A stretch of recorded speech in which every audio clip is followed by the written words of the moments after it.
আসসালামু আলাইকুম দর্শক, স্বাগত জানাচ্ছি আরটিভি সন্ধ্যার সংবাদে। আপনাদের সঙ্গে রয়েছি আমরা দুজন, আমি নীরা ফেরদৌস এবং আমি ফারজানা তানিয়া। চলমান জ্বালানির সংকট নিরসনে মার্কেট সহ বেসরকারি প্রতিষ্ঠান নিয়ে নতুন সিদ্ধান্ত নিয়েছে সরকার। সরকারি ও বেসরকারি অফিস চলবে সকাল ৯টা থেকে বিকেল ৪টা পর্যন্ত। ব্যাংক ও আর্থিক প্রতিষ্ঠানের লেনদেন চলবে সকাল ৯টা থেকে বিকেল ৩টা পর্যন্ত। আর সন্ধ্যা ৬টার মধ্যে বন্ধ করতে হবে সব মার্কেট। নিষিদ্ধ করা হয়েছে সব ধরনের আলোকসজ্জা।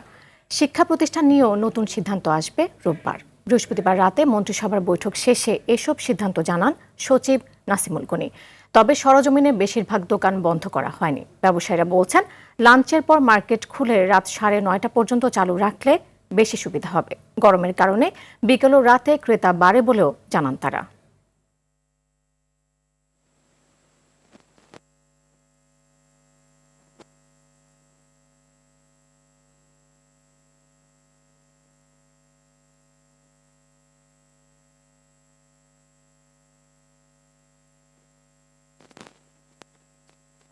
এখন ৬টা বাজে বন্ধ করলে আমাদের ব্যবসায়ীদের জন্য ক্ষতি। বিকালবেলা যদি মার্কেট ৬টার দিকে বন্ধ হয়ে যায়, মানুষ এখন গরমের সিজন, মানুষ মার্কেটে আসে এই বিকালের দিকে। তো আমাদের কাছে সরকারের কাছে একটাই আবেদন থাকবে, যেন ১টার থেকে নিয়ে রাত্র ৯টা পর্যন্ত আমাদেরকে টাইমটা দেওয়া হয়, তাহলে আমাদের ব্যবসায়ীদের জন্য এটা ভালো হবে। রাজধানীর মার্কেটের সবশেষ পরিস্থিতি জানাতে নিউ মার্কেট থেকে সরাসরি যুক্ত হচ্ছেন সহকর্মী মুনতাসির মামুন। মুনতাসির, আপনি রাজধানী নিউ মার্কেটের পরিস্থিতি কেমন দেখছেন? ঠিক ৬টায় মার্কেটগুলো বন্ধ হয়েছে কিনা এবং ব্যবসায়ীরা মার্কেট বন্ধ নিয়ে কি বলছেন?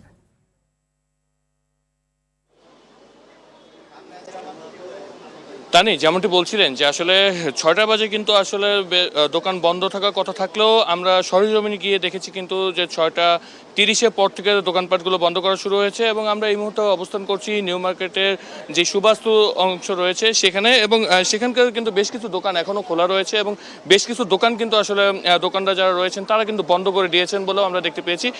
যদি আমরা এখানের যিনি মালিক সমিতি রয়েছেন তাদের সাথে আমরা কথা বলেছিলাম, সেখানেও কিন্তু আসলে তারা বারবার একটি কথা বলছেন যে আসলে তাদের যেই সময়টা বেঁধে দেওয়া হয়েছে সেই সময়টি যদি কিছুটা পরিবর্তন করে নিয়ে আসা সম্ভব হয় তাতে কিন্তু আসলে তাদের উপকৃত হয়, এমন কথাও কিন্তু তারা বলছেন। আমরা একটু মালিক সমিতির সাথে কথা বলার চেষ্টা করবো যে আসলে আপনাদের ৬টার নাগাদ বন্ধ করতে বলা হলেও, সরকারি নির্দেশনা ৬টা বন্ধ করতে বলা হলেও কিন্তু আপনারা ৬:৪০ বাজিয়ে দিয়েছেন, এর কারণটি কি? এবং আপনারা অ্যাকচুয়ালি কারণ তো কিছু না, হঠাৎ করে তো সবকিছু হয় না। সরকার ডিসিশন নিচ্ছে, সরকার যেটা ডিসিশন নেবে সেটাই সবসময় ঊর্ধ্বে। আমরা তো আর সরকারের বাইরে না, আমরা সরকারের আওতায়। তো আমাদের যেটা সিস্টেমটা সন্ধ্যার পর থেকে কাস্টমার চাপে, এটা সবাই জানে। কাপড়ের জগতে যারা মোটামুটি জড়িত আছেন, যারা ব্যবসা আমরা করি, কাপড়ের ব্যবসা করি, যে এগুলো কাস্টমার জমেই সন্ধ্যার পর থেকে। যদি আপনারা এটা সময় ভিত্তিক করতেছেন, সরকার যেটা সিদ্ধান্ত নিতেছে সেইখান থেকে যদি আমাদেরকে লাঞ্চের পর থেকে খোলা দিয়ে যদি রাত ৯টা ১০টা পর্যন্ত করা যায়, সেক্ষেত্রে ভালো হয়। আমাদের কাপড়ের ব্যবসাটা যেটা সব দিকে বিবেচনা করতে হবে। আর সরকার যদি ডিসিশন যেটা নিবে সেটা তো হয় সরকারের ডিসিশন, আমরাও সরকারের পক্ষেই রায় দিব। তো এখন বাকিটা আল্লাহর উপর ইচ্ছা। তো যেমনটি বলছিলাম তানি, যে আসলে এই যেই দোকান মালিক যারা রয়েছেন তারাও কিন্তু একই কথাই বলছেন এবং সর্বশেষ পরিস্থিতি যদি আপনাকে এই মুহূর্তে বলার চেষ্টা করি যে আসলে বেশ কিছু দোকান কিন্তু এখনও খোলা রয়েছে, অর্থাৎ গুটি কয়েক দোকান বন্ধ হলেও কিন্তু আসলে বেশ কিছু দোকান কিন্তু এখনো খোলা রয়েছে। আমরা আরও জানানোর চেষ্টা করছিলাম যে আসলে ভোক্তা যারা রয়েছেন তাদের সাথে যখন আমরা কথা বলেছি তখন কিন্তু তারাও একই কথাই বলেছেন যে তাদের যেই সময় সেই সময় কিন্তু আসলে বিকালের পর থেকে তারা আসেন। এবং আরেকজনের কাছে একটু জানতে চাইবো যে আসলে এই যে ৬টার পর থেকে দোকান বন্ধ করে দেওয়ার কথা বলেছে, তারপরে এখন পর্যন্ত আপনার দোকান কেন বন্ধ করেননি? এটা আমাদের কিছু জানেনি মার্কেটে তো আমাদের কিছু জানেনি। আর তাছাড়া ৬টার সময় বন্ধ করতে বলা হয়েছে, সেই টাইম চেঞ্জের বিষয়ে অনেকে বলছেন। তো আসলে আপনাদের মতামত কি যে আসলে টাইম চেঞ্জ হবে কি হবে না? এটা আমি শিওর বলতে পারি না, যা কমিটি নির্ধারিত হবে তাই হবে, আর কিছু বলতে পারি না। তো তানি, এখানকার সবশেষ পরিস্থিতি আপনাকে যদি একটু জানিয়ে রাখতে চাই যে আসলে বেশিরভাগ দোকানই কিন্তু খোলা রয়েছে এবং অনেকেই বলছেন যে আসলে তারা বিষয়টি সম্পর্কে তারা জানেন না। তো এই ছিল আমার কাছে সর্বশেষ নিউ মার্কেট এলাকা সুবাস্তু থেকে। তানি, ধন্যবাদ আপনাকে। শুক্রবার ছুটির দিনেও রাজধানীর পেট্রোল পাম্পগুলোতে যানবাহনের দীর্ঘ লাইন। বেশিরভাগ পাম্পে নেই তেল, রশি টেনে বন্ধ করে দেওয়া হয়েছে প্রবেশপথ। যে পাম্পে তেল আছে সেখানে ঘন্টার পর ঘন্টা অপেক্ষা করেও চাহিদা অনুযায়ী তেল না পাওয়ায় তীব্র ক্ষোভ গ্রাহকদের। পাম্প পরিদর্শনে এসে জ্বালানি ও খনিজ সম্পদ বিভাগের নির্বাহী ম্যাজিস্ট্রেট মিল্টন রায় বলেন, প্রয়োজনের চেয়ে বেশি মজুতের কারণেই দীর্ঘ লাইন তৈরি হয়েছে। হাসান মাহমুদের রিপোর্টে থাকছে বিস্তারিত। সরকারের নানামুখী উদ্যোগ ও সরবরাহ স্বাভাবিক রাখার পরও কাটছে না জ্বালানি তেলের সংকট। সাপ্তাহিক বন্ধের দিনে রাজধানীর জ্বালানি তেলের পাম্পগুলোতে যানবাহনের দীর্ঘ সারি আগের মতোই। মোটরসাইকেল, প্রাইভেট কার চালকরা ঘন্টার পর ঘন্টা অপেক্ষার পর পাচ্ছেন সীমিত তেল। Motorcycle 5 litre, private car 10 litre, আর জিপ গিয়ারে 20 থেকে 25, ওইভাবে আমরা দিচ্ছি। এই তেল নিতেই প্রায় 2-3 ঘন্টা চলে যায়। ট্যাঙ্কিতে এখনো 2-3 লিটার দাগ তেল আছে। তারপর আমার মধ্যে ভয় আছে, আমি রাস্তায় যাই কোন সময় তেল বন্ধ হবে, আমি কোন পাম্পে তেল পাবো। ব্যবসায়ীরা যাতে সুযোগ না নিতে পারে, আর হয়রানি তো হচ্ছি, যেহেতু 1-1.5 ঘন্টা 2 ঘন্টা নিচে তেল পাওয়া যাচ্ছে না, একেবারে তেল নেই। একটা গাড়ি মাসে 10 লিটার তেল পাবে বা 50 লিটার তেল পাবে বা 100 লিটার তেল পাবে, এটা একটা রেজিস্ট্রেশন করে দিলে পরে তাহলে আমাদের এই বিড়ম্বনা থেকে হয়তো মুক্তি পেতাম। যারা মজুত করছে এবং বেআইনিভাবে তেল সংগ্রহ করছে তাদেরকে আসলেই আইনের আওতায় আনা উচিত। বেশিরভাগ ফিলিং স্টেশনে দেখা যায় 1 কিলোমিটারেরও বেশি যানবাহনের লাইন। পরিদর্শনে এসে জ্বালানি ও খনিজ সম্পদ বিভাগের নির্বাহী ম্যাজিস্ট্রেট বলেন, আতঙ্কিত হয়ে বেশি তেল কেনার জন্যই যানবাহনের দীর্ঘ এই লাইন তৈরি হচ্ছে। এই মুহূর্তে শোনা যাচ্ছে যে উবার পাঠাওর যারা বাইকার ছিলেন তারা বাইক না চালিয়ে মূলত এই তেলের লাইনে দাঁড়াচ্ছে না। প্রাইভেট কারগুলোর ক্ষেত্রে হয়তো আগে ছিল 10 লিটার একটা ট্যাঙ্কিতে, কিন্তু এখন হচ্ছে তিনি 40 লিটার রিজার্ভ করতেছেন। এটাই হচ্ছে একটা মূলত সংকট তৈরি করছে। বেশ কিছু পাম্পে তেল না থাকার পরও লাইনে দাঁড়িয়ে অপেক্ষা করছেন চালকরা। হাসান মাহমুদ, RTV, ঢাকা। এদিকে ঘন্টার পর ঘন্টা ফিলিং স্টেশনে অপেক্ষা করেও প্রয়োজনীয় ডিজেল না পেয়ে দিশেহারা হয়ে পড়েছেন দেশের বিভিন্ন জেলার কৃষকেরা। এতে ব্যাহত হচ্ছে কৃষিকাজ, বিশেষ করে বোরো ধান চাষে দেখা দিয়েছে অনিশ্চয়তা। সময় মতো সেচ দিতে না পারায় ক্ষতির আশঙ্কা করছেন তারা। প্রতিনিধিদের পাঠানো তথ্যচিত্রে আরও জানাচ্ছেন লামিয়া তানজিন মাহমুদ। কৃষি কার্ড দেখিয়েও অনেক ক্ষেত্রে নির্ধারিত পরিমাণ ডিজেল দেওয়া হচ্ছে না বলে অভিযোগ গোপালগঞ্জের কৃষকদের। এতে বিপাকে পড়েছেন বোরো ধান চাষিরা। চাহিদা অনুযায়ী তেল না পেয়ে কর্মচারীদের সাথে বাকবিতণ্ডায় জড়াচ্ছেন পাবনার ঈশ্বরদীতে তেল নিতে আসা গ্রাহকেরা। এখন কোনো ব্যবসা নেই, এখন দুর্যোগ মোকাবেলা করছি। সরকার বলতেছে তেল আছে, অথচ ডিপো থেকে আমাদের পর্যাপ্ত সরবরাহ দিচ্ছে না। নোয়াখালীর বিভিন্ন ফিলিং স্টেশনে ঝুলছে অকটেন নেই বা তেল নেই এমন নোটিশ। বিশৃঙ্খলা এড়াতে আইন শৃঙ্খলা বাহিনী তদারকি করছে তেল বিতরণ কার্যক্রম। ঝিনাইদহে জ্বালানি তেলকে ঘিরে বাড়ছে অস্থিরতা। অসাধু ব্যক্তি কৃষক সেজে ডিজেল সংগ্রহ করে তৈরি করছে কৃত্রিম সংকট, উঠেছে অভিযোগ। সিরিয়ালের পর সিরিয়াল দেও তেল পাই না, তেল পাবো কিনা আল্লাহ পাক জানে ভাই। সূর্যোদয়ের আগেই বাগেরহাটের পাম্পগুলোতে শুরু হচ্ছে বিভিন্ন যানবাহনের দীর্ঘ লাইন। খোলা বাজারে বাড়তি দামে তেল পাওয়া গেলেও সিন্ডিকেট করে বাইকারদের তেল দিচ্ছে না বলে অভিযোগ দিনাজপুরের হিলের বাইকারদের। এদিকে ফুয়েল কার্ডের মাধ্যমে চুয়াডাঙ্গায় তেল বিক্রি শুরু হলেও নিয়ম মানছে না অনেক পাম্প। মেহেরপুরের ট্যাঙ্ক লরি থেকে 4000 লিটার ডিজেল ও ভোলায় নদীপথে পাচারকালে 2000 লিটার অবৈধ জ্বালানি তেল সহ 2 জনকে আটক করেছে কোস্টগার্ড। এদিকে চট্টগ্রামের সদরঘাট এলাকায় অয়েল ট্যাঙ্কারে অভিযান চালিয়ে জব্দ করা হয়েছে 37,000 litre diesel. Lamia Tanzin Mahmud, RTV। দেশে জ্বালানি তেলের কোনো সংকট নেই বলে জানিয়েছেন স্থানীয় সরকার প্রতিমন্ত্রী মীর শাহে আলম। সকালে টাঙ্গাইল শহরের ঐতিহ্যবাহী মাহমুদুল হাসান চাঁদবাজার পরিদর্শনকালে তিনি এসব কথা বলেন। এ সময় তিনি আরও বলেন, ডিজেলের কোনো সংকট নেই, অকটেনের সংকট মোটরসাইকেল চালকদের সৃষ্টি। তারা দিনে 2-3 বার তেল নিয়ে বাসায় মজুত করছে, তাই আতঙ্কিত হওয়ার কিছু নেই, কারণ তেলের সাপ্লাই চেইন ঠিক আছে। মৎস্য ও প্রাণী সম্পদ প্রতিমন্ত্রী সুলতান সালাউদ্দিন টুকু, সংসদ সদস্য আব্দুস সালাম পিন্টু এ সময় উপস্থিত ছিলেন।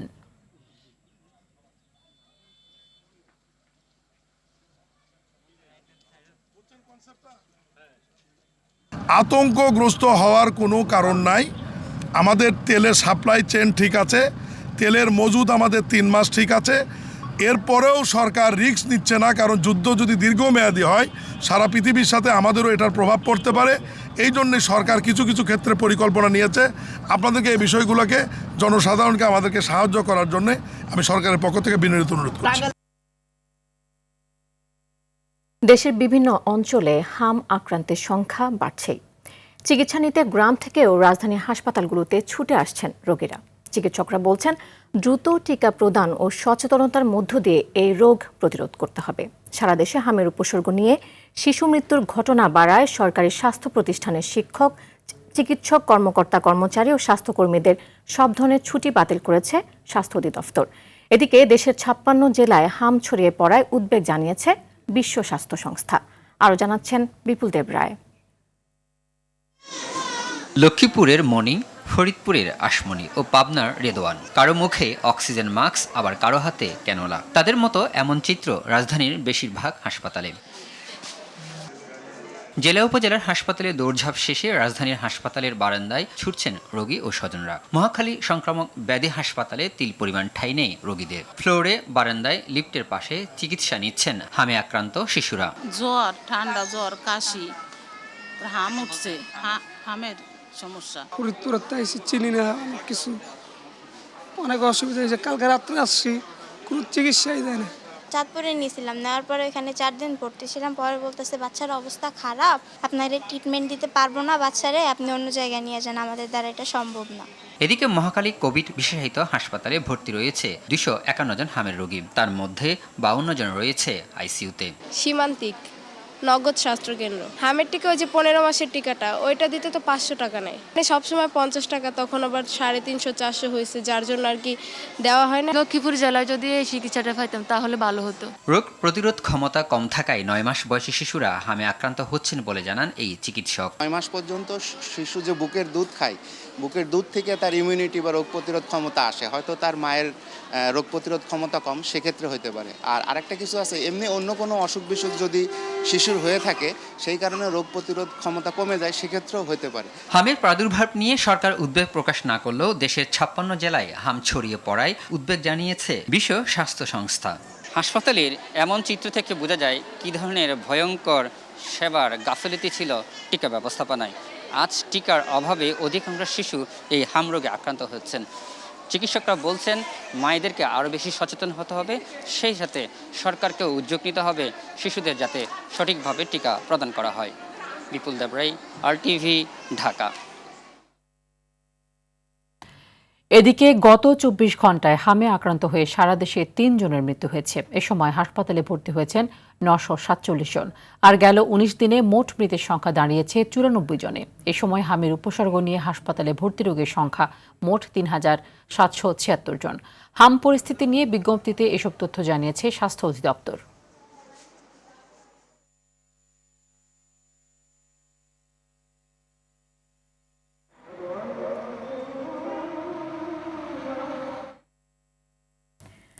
জামায়াত 71-এর পরাজয় মেনে নিতে পারছে না বলে সংবিধান ছুঁড়ে ফেলে দিতে চাইছে বলে মন্তব্য করেছেন সরকার দলীয় চিফ হুইপ নুরুল ইসলাম মনি। শুক্রবার প্রেস ক্লাবে স্বাধীনতা দিবসে আলোচনা অনুষ্ঠানে তিনি আরও বলেন, জুলাই সনদের বিপক্ষে নয়, বরং এই সনদ অক্ষরে অক্ষরে বাস্তবায়ন করতে চায় বিএনপি। আর স্বাধীনতার 55 বছর পরেও মুক্তিযুদ্ধ নিয়ে বিতর্ক সৃষ্টি করার অপচেষ্টা চলমান রয়েছে বলে অভিযোগ করেন ঢাকা দক্ষিণ সিটি কর্পোরেশনের প্রশাসক আব্দুস সালাম। আরও জানাচ্ছেন শামীম চৌধুরী।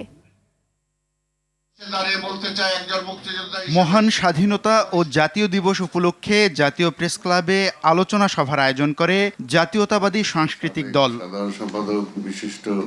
এতে অংশ নিয়ে ঢাকা দক্ষিণ সিটি কর্পোরেশনের প্রশাসক আব্দুস সালাম অভিযোগ করে বলেন, একত্রে একটি শক্তি পাকিস্তানের প্রধানমন্ত্রী হতে চেয়েছিল, আরেকটি শক্তি পাকিস্তানকে টিকিয়ে রাখার চেষ্টা করেছিল। তারাই এখন মুক্তিযুদ্ধের ইতিহাস বিকৃতি করার পায়তারা করছে। আজকে আওয়ামী লীগ যেমনি পাকিস্তানের প্রধানমন্ত্রী হতে চেয়েছে, আর আরেকটি শক্তি পাকিস্তানকে টিকিয়ে রাখতে চেয়েছে। আর এখানে একমাত্র বিএনপি যারা এই দেশের জন্য লড়াই করেছে এবং লড়াই পরবর্তী সময় লড়াইয়ের স্বপ্নটাকে বাস্তবায়নের জন্য বিএনপি গঠন করেছে। সরকার দলীয় চিফ হুইপ নুরুল ইসলাম মনি জামায়াতকে ইঙ্গিত করে বলেন, পরাজয় মেনে নিতে না পেরে এখন সংবিধান ছুঁড়ে ফেলতে চায় তারা। আমাদের এখন বিরোধী বললো আমরা কনস্টিটিউশনাল অ্যাসেম্বলি চাই, যে আমরা সংবিধান সংশোধন করতে চাই, সংবিধানকে আমরা ছিঁড়ে খুঁজে নতুন করে লিখতে চাই। আচ্ছা, আপনাদের একটা কথা বলি, সংবিধান আমরা ছিঁড়ব কেন? আমি যদি বলি এটা আপনাদের পরাজয়ের দলিল, সেজন্য ছিটতে চেয়েছিলেন না। বিএনপি জুলাই সনদের বিপক্ষে নয়, তারেক রহমানের নেতৃত্বে এটি বাস্তবায়ন করা হবে বলেও জানান চিফ হুইপ। জনাব তারেক রহমান সাহেব বলেছেন আমরা জুলাই সনদের পক্ষে, আমরা সেই সব সকল স্বাধীনতা যুদ্ধের শহীদদের পক্ষে। শামীম চৌধুরী, RTV, ঢাকা। এবার ইরান যুদ্ধ প্রসঙ্গ। যুক্তরাষ্ট্র ইসরায়েল অনুতপ্ত না হওয়া পর্যন্ত যুদ্ধ চালাবে ইরান, এ মন্তব্য করেছেন সশস্ত্র বাহিনীর শীর্ষ এক মুখপাত্র। অন্যদিকে যুদ্ধ থামিয়ে ইরানের উচিত এখনই বিজয় ঘোষণা করা। সংঘাত অবসানে এই প্রস্তাব দিয়েছেন ইরানের সাবেক পররাষ্ট্রমন্ত্রী জাভেদ জারিফ। তবে এখনও ধ্বংসাত্মক হুঁশিয়ারি দিয়ে যাচ্ছেন মার্কিন প্রেসিডেন্ট ডোনাল্ড ট্রাম্প। এতে অস্থিতিশীল বিশ্ব অর্থনীতি, লাফিয়ে বাড়ছে তেল ও খাদ্যের দাম। অন্যদিকে হরমুজ প্রণালীতে জাহাজ চলাচলে শক্তি প্রয়োগের অনুমতি সংক্রান্ত প্রস্তাব নিয়ে ভোটাভুটি কাল। এ নিয়ে জাতিসংঘকে সতর্ক করেছে চীন। বিস্তারিত ইমতিয়াজ আহমেদের রিপোর্টে। ধ্বংসলীলা কেবল শুরু। মার্কিন হামলায় ইরানের বৃহত্তম সেতু ধূলিসাৎ হওয়ার পর প্রেসিডেন্ট ডোনাল্ড ট্রাম্পের হুমকি, মার্কিন সামরিক শক্তি এখনও তার সামর্থ্যের পূর্ণ প্রয়োগ শুরুই করেনি। পিছিয়ে নেই তেহরানও। মধ্যপ্রাচ্যে চলমান সংঘাতকে কেন্দ্র করে এবার কঠোর অবস্থান নিয়েছে ইরান। ইসরায়েলের কৌশলগত তেল কেন্দ্র হাইফা এবং সংযুক্ত আরব আমিরাতের মার্কিন মালিকানাধীন ইস্পাত কারখানায় রকেট ও ড্রোন হামলা চালিয়েছে দেশটি। ইরানের সশস্ত্র বাহিনীর শীর্ষ এক মুখপাত্র জানিয়েছেন, যুক্তরাষ্ট্র ও ইসরায়েল নিজেদের হামলার জন্য অনুতপ্ত না হওয়া পর্যন্ত যুদ্ধ চালিয়ে যাবে তেহরান। এমন পরিস্থিতিতে শান্তি প্রস্তাব তুলে ধরেছেন ইরানের সাবেক পররাষ্ট্রমন্ত্রী জাভেদ জারিফ। মার্কিন সাময়িকী ফরেন অ্যাফেয়ার্সে প্রকাশিত নিবন্ধে তিনি বলেন, ইরানের উচিত এখনই জয় ঘোষণা করে যুদ্ধ শেষ করা। ট্রাম্পের সঙ্গে এমন এক সমঝোতায় আসা প্রয়োজন যা ইরানের জাতীয় স্বার্থ রক্ষা করবে। যুদ্ধাবস্থায় দ্বিতীয় মাসের মতো বিশ্বজুড়ে খাদ্যের দাম পাল্লা দিয়ে বাড়ছে। জাতিসংঘের হিসেবে খাদ্যপণ্যের বৈশ্বিক মূল্যসূচক এখন 128.5 পয়েন্ট। অন্যদিকে আন্তর্জাতিক বাজারে ব্রেন্ট ক্রুড তেলের দাম ব্যারেল প্রতি $109 পৌঁছেছে। প্রভাব পড়েছে শেয়ার বাজারেও। চীনের সাংহাই ও শেনজেন সূচকে দেখা গেছে বড় ধস। এদিকে বিশ্বের সবচেয়ে গুরুত্বপূর্ণ বাণিজ্যিক রুট হরমুজ প্রণালী নিয়ে স্নায়ুযুদ্ধ চলছে জাতিসংঘ সদর দপ্তরেও। জাহাজ চলাচলে শক্তি প্রয়োগের অনুমতি সংক্রান্ত প্রস্তাব নিয়ে ভোটাভুটি একদিন পিছিয়ে শনিবার নির্ধারণ করেছে নিরাপত্তা পরিষদ। হরমুজ প্রণালীতে সম্ভাব্য সামরিক হস্তক্ষেপ নিয়ে জাতিসংঘ নিরাপত্তা পরিষদকে কঠোর বার্তা দিয়েছে চীন। সতর্ক করে বেজিং জানায়, নিরাপত্তা পরিষদ যদি কোনো অনুমোদনহীন সামরিক অভিযানকে বৈধতা দেয় তবে তা ওই অঞ্চলে অন্তহীন দুর্দশা বয়ে আনবে। ইমতিয়াজ আহমেদ, RTV। বেইলি রোডের ভয়াবহ অগ্নিকাণ্ড, 46 প্রাণহানি। 2 বছর পর সামনে এলো চাঞ্চল্যকর তদন্ত রিপোর্ট। সিআইডির অভিযোগ, শুধু আগুন নয়, মানব সৃষ্ট সিদ্ধান্তই বাড়িয়েছে মৃত্যুর মিছিল। তদন্ত প্রতিবেদনে উঠে এসেছে, রাত 10টার কাছাকাছি সময়ে আগুনের সূত্রপাত হওয়ার পর কাচিভাই রেস্টুরেন্টের ব্যবস্থাপক জিসানের নির্দেশে দরজা বাইরে থেকে লাগিয়ে দেওয়া হয়েছিল, যেন কেউ বিল না দিয়ে বের হতে না পারেন। ফলে রেস্টুরেন্টে থাকা অধিকাংশ গ্রাহকই মারা যান। আরও জানাচ্ছেন দীপ্তচন্দ্র পাল। 2024 সালের 29 ফেব্রুয়ারি রাজধানীর বেইলি রোডের গ্রিন কোজি কটেজ ভবনে ঘটে মর্মান্তিক অগ্নিকাণ্ড। ভয়াবহ এ দুর্ঘটনায় প্রাণ হারান 46 জন, যাদের বেশিরভাগই মারা যান ধোঁয়ায় শ্বাসরোধ হয়ে। 2 বছর পর এই ঘটনায় তদন্ত শেষ করে আদালতে অভিযোগপত্র জমা দিয়েছে সিআইডি। তদন্তে উঠে এসেছে ভবনের নিচতলার একটি কফি শপে বৈদ্যুতিক কেটলির থেকে আগুনের সূত্রপাত। মুহূর্তেই তা ছড়িয়ে পড়ে পুরো ভবনে। তৈরি হয় আতঙ্ক আর মৃত্যুফাত। বিল্ডিংয়ের অনিয়মের পাশাপাশি কাচ্চিভাইয়ের ক্রেতারা যেন বিল না দিয়ে বের হতে না পারে সেজন্য লাগিয়ে দেওয়া হয় মূল ফটক, আর তাতেই আটকা পড়ে প্রাণ যায় অনেকের। এমন তথ্য উঠে এসেছে সিআইডির তদন্ত রিপোর্টে। আপনি যেটা পেয়েছেন এটা ইনফরমেশনটা সঠিক, চার্জশিটে এরকম কথা লেখা আছে, সাক্ষীরা বলেছেন। অন্যান্য আসামিদের বাদে কাচ্চি ভাইয়ের কয়জন আসামি করা হয়েছে? কাচ্চি ভাইয়ের সম্ভবত 2 জন, মানে কাচ্চি ভাইয়ের যে মালিক সোহেল সিরাজ আর যে ম্যানেজার জয়নুদ্দিন জিসান। সিআইডির রিপোর্ট সম্পূর্ণ মিথ্যা ও বানোয়াট বলে দাবি কাচ্চি ভাই কর্তৃপক্ষের। আর এটা সম্পূর্ণ বানোয়াট একটা রিপোর্ট, বুঝছেন? সিআইডি তার মানে বানোয়াট রিপোর্ট করছে। এখানে সিআইডি মনে করেন যে একটা প্রতিষ্ঠানকে মানে বাংলাদেশের জাতীয় খেলা হার্ড উঠবে, কেউ কাউকে উঠতে দেয় না, এটা স্বাভাবিক। তো একটা প্রতিষ্ঠানের বিরুদ্ধে মিথ্যা অভিযোগ বা যে কোনো একটা বানোয়াট করতে গেলে সেটা অবশ্যই সত্যতা নিয়ে তারপরে করতে হয়। হ্যাঁ, এই ঘটনায় ভবন মালিক সহ কাচ্চি ভাইয়ের মালিক ও ম্যানেজার সহ মোট 22 জনকে অভিযুক্ত করেছে সিআইডি। দীপ্তচন্দ্র পাল, RTV, ঢাকা। আজ দেশের সর্বোচ্চ তাপমাত্রা 39.7 ডিগ্রি সেলসিয়াস রেকর্ড করা হয়েছে চুয়াডাঙ্গায়। গত কয়েকদিন ধরে রোদের প্রখর তাপ আর ভ্যাপসা গরমে বিপর্যস্ত হয়ে পড়েছে জেলার জনজীবন। একই সঙ্গে মাঝারি তাপপ্রবাহে বেড়েছে জনদুর্ভোগ। সামনের দিনগুলোতে তাপমাত্রা আরও বাড়তে পারে বলে জানিয়েছে চুয়াডাঙ্গা আবহাওয়া অফিস। গতকালও এই জেলায় ছিল দেশের সর্বোচ্চ তাপমাত্রা। এই পরিস্থিতিতে প্রয়োজন ছাড়া ঘর থেকে বের না হবার নির্দেশনা দিয়েছে আবহাওয়া বিভাগ।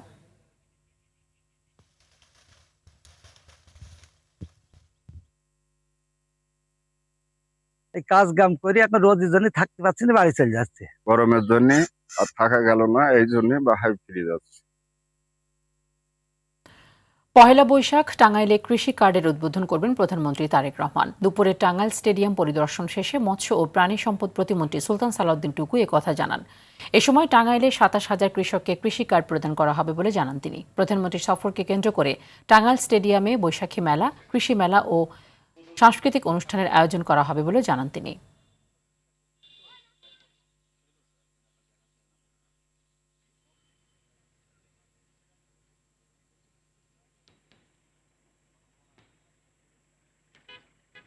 বাংলাদেশের যে আবহাওয়া, ঐতিহ্য, সাংস্কৃতিক কালচার, নবান্নের যে পয়লা বৈশাখ, সেই বৈশাখের দিনে বাংলাদেশের ঐতিহ্যকে ধারণ করে আমরা এই প্রোগ্রামটি সাজাচ্ছি। জুলাই আন্দোলনে নিহত যুবদল নেতা শহীদ নবীন তালুকদারের স্মরণে তার পরিবারের পক্ষ থেকে শহীদ প্রেসিডেন্ট জিয়াউর রহমান এবং দেশনেত্রী খালেদা জিয়ার সমাধিতে শ্রদ্ধা জানানো হয়েছে। সকালে রাজধানীর জিয়া উদ্যানে শ্রদ্ধা জানান পটুয়াখালীর বাউফল যুবদলের যুগ্ম আহ্বায়ক নবীন তালুকদারের প্রবাসী ছোট বোন হাসি তালুকদার এবং বাউফল উপজেলা বিএনপির নেতাকর্মীরা। 2024 সালের 19 জুলাই ছাত্র জনতার আন্দোলনের সময় পুলিশের গুলিতে শহীদ হন যুবদল নেতা নবীন তালুকদার। দর্শক, সন্ধ্যার সংবাদ এ পর্যন্তই। রাতের সংবাদ 11:15 দেখার আমন্ত্রণ রইল। ধন্যবাদ সবাইকে।